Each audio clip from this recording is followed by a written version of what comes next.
اعرف بقى يعني حاجه كده من القعده دي، احكي لي كواليس. موقف بقى كده، كواليس. موقف من القعده. من القعدة آه. موقف من القعدة موقف ده فيلم ماله بتاع 6 7 من بتاع سنين كابتن أنا مصر، لا بس اكيد في حاجه معلمه معاك. لا أنا أقول لك يعني حاجة من الحاجات اللي معلمة معايا إن أنا حصل لي مثلا موقفين كوميديين في الفيلم ده. اموت في الكوميدي، احكي لنا.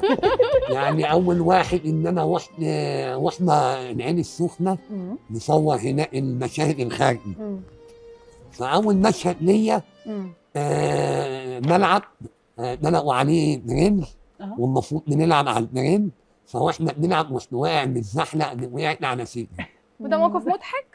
ما انا هقول لك ده لسه الظاهر في ما حاجات انا هقول لك فطبعا قمنا وكملنا ونزلنا الجيم ودخلنا ساونا، قالوا لي روح ساونا عشان ايه تطري. الالم ده ايه يفك. يهدى شويه. تضطري ايه نور؟ فانا وانا على بالي روحنا مم. نمنا نايم انا وعلي ربيع في اوضه واحده. مم. واول مره يعني اتعامل مع علي ربيع ما اعرفوش ولا هو يعرفني، ونايم معاه والساعه 3 بالليل او 4 بالليل بقلب جسمي كده اهو لقيت لي الم رهيب يا في نهار صدري.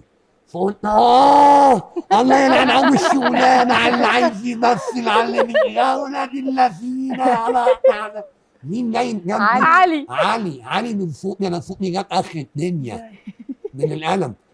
علي نايم في البطانيه كده اهو وخايف مني بقى وفاتح البطانيه كده اهو وبنبص يا نهار اسود ده هيعمل فينا ايه؟ هيتحول ولا ايه؟ بسم الله الله اكبر. علي جميل طبعا، احنا بنقدم له يعني سلام. يوم طبعا. علي قال لي انا ما عرفتش انام اسامه محمود الليل خايف كوابيس بتطاردني. خفت. ده موقف. الموقف الثاني كان في مشهد في حمام السباحه واحنا كنا في عز الشتاء شهر واحد.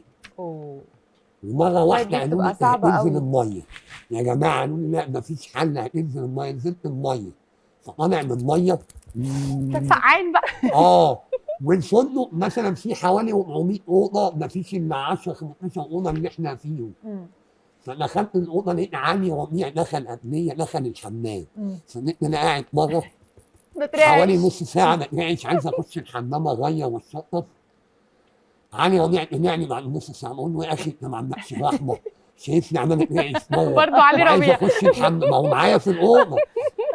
حمام مشترك يا جماعه. قال لي لان معانا ما دخلتش الحمام ليه؟ قلت له احنا في الحمام جوه. قال لي الفندق فيه 400 اوضه فاضيين ادخل اي اوضه 400 اوضه الحمام ملتزم معلش ملتزم.